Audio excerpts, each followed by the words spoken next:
അപ്പം ഞങ്ങൾ ആശുപത്രിയിൽ പോകുന്നതിന് മുമ്പ് അമ്മയുടെ വെള്ള നൈറ്റിയും തുണിയെല്ലാം തേച്ച് മടക്കി ഞങ്ങൾക്ക് ആശുപത്രിയിലേക്ക് തന്നു വിട്ടു.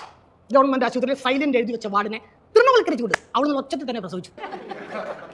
അമ്മ കൊച്ചിനെ കാരണം ചാടി അകത്ത് കയറി. ഞാൻ പറഞ്ഞു അമ്മതേ അവൾ മരവിപ്പൊക്കെ പോയി വേദന നിന്ന് കിടക്കും, അമ്മ അവളെ കൂടി ഒന്ന് ആശ്വസിപ്പിച്ചേക്കണേ. അമ്മയുടെ കൈ വിരലുകൾ അവളുടെ മുടിയിഴകളിലൂടെ തലോടി നെറ്റിയിൽ വന്ന് ലാൻഡ് ചെയ്ത് ചോദിച്ചു, മോളെ വേദന എങ്ങനെയുണ്ട്? ഇപ്പോൾ ഒരു ആശ്വാസം ഉണ്ടമ്മേ, വേദനയൊക്കെ കുറഞ്ഞോളും, പക്ഷേ ഡിസ്ചാർജ് ആയിട്ട് വരുമ്പോൾ ഞാൻ തന്നിട്ട് എൻ്റെ വെള്ള നേറ്റി എടുത്ത് വന്നില്ല. അതേ വേണേ ഞാൻ പിറയ്ക്കാത്ത പോലും തരത്തില്ല കേട്ടോ. ആ ട്രിപ്പിൽ നിന്ന് വരുന്ന തുള്ളി മരുന്ന് പോലും 1 മിനിറ്റ് അവിടെ സ്റ്റക്കായി പോയി. അമ്മ ഇറങ്ങിപ്പോയി. ഞാൻ പറഞ്ഞടി നിനക്ക് അമ്മ അറിയാലോ, ഞാൻ ക്ഷണിച്ചേര്. നമ്മുടെ അമ്മയല്ലേ നഴ്സ്, എനിക്ക് അറിയാൻ പറ്റേ, നിങ്ങൾ അതൊക്കെ വിട്. പക്ഷെ കൊച്ചിനെ നോക്കി, ഈ ഇരിക്കുന്ന കൊച്ചിനെ നോക്കി, അവൾ നിങ്ങളുടെ അമ്മേനെ പോലെ തന്നെ. നോക്കുമ്പോൾ ശരി, അവൾക്ക് അമ്മയുടെ അതേ കണ്ട് നോക്കിയേ, അവൾക്ക് അമ്മയുടെ അതേ മുക്ക് അതേ ഇരി ശരിയാണോ ചുച്ചൊരു. അതല്ല മനുഷ്യ, അത് വന്നിറങ്ങിയപ്പോൾ തൊട്ട് ചവിട്ടിക്കൊണ്ടിരിക്കുക. നിങ്ങളുടെ തള്ളാനെ പോലെ തന്നെ 1 മിനിറ്റ് കാലടക്കി വെച്ചിട്ടുണ്ട്.